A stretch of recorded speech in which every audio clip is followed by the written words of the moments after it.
और कोशिश ये करें उन मंत्रों, खासतौर पर उनको सिद्ध जो करें वो गायत्री मंत्र के द्वारा सिद्ध करने का प्रयास करें।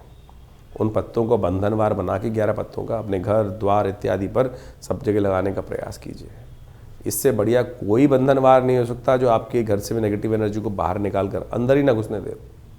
रक्षा सूत्र है, ये अनादिकाल से भारतीय संस्कृति में उपयोग किया जाता है, लेकिन आज मॉडर्न लोगों ने कुछ ना कुछ ऐसा खेल कर दिया है, कोई यंत्र बना रहा है, कोई कुछ और बना रहा है। पौराणिक दृष्टिकोण से इनके अनेक उपाय शास्त्र में वर्णित हैं।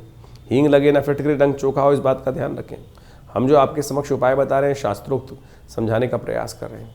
आम का पत्ता इन दिनों खास तौर पर जो बसंत के मौसम में, उसका तो चमत्कारिक प्रयोग लिखा हुआ है शास्त्र में।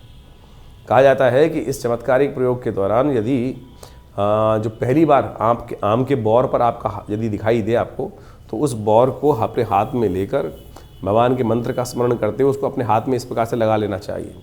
आप सत्य माने, आपके शरीर में रोग प्रतिरोधक क्षमता, स्किन डिसीज से बचने की शक्ति अपने आप विद्यमान हो जाएगी। उसके बौर में इतनी ताकत होती है।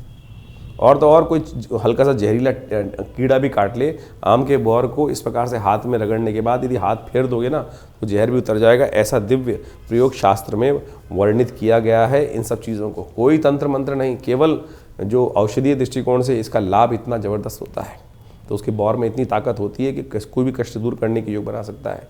तो ये उपाय हमने आपको बताया है, इसको अपनाने का प्रयास कीजिएगा। ये बंधनवार बांध दीजिए तुरंत, होलाष्टक से पहले आरंभ होने से पहले ये बंधनवार बांधना आपके लिए सबसे कल्याणकारी रहेगा।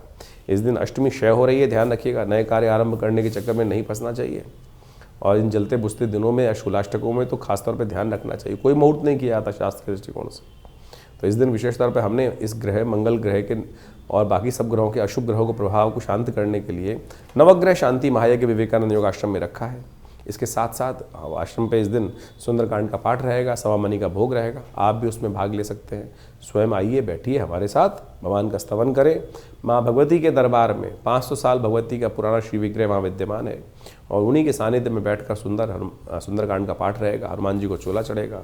मनोकामना सिद्धि मंदिर में पीताम्बरा भगवती के सानिध्य में ये समस्त कष्ट दूर होने का अनुष्ठान किया जा रहा है। आप भी उसमें सम्मिलित हो सकते हैं।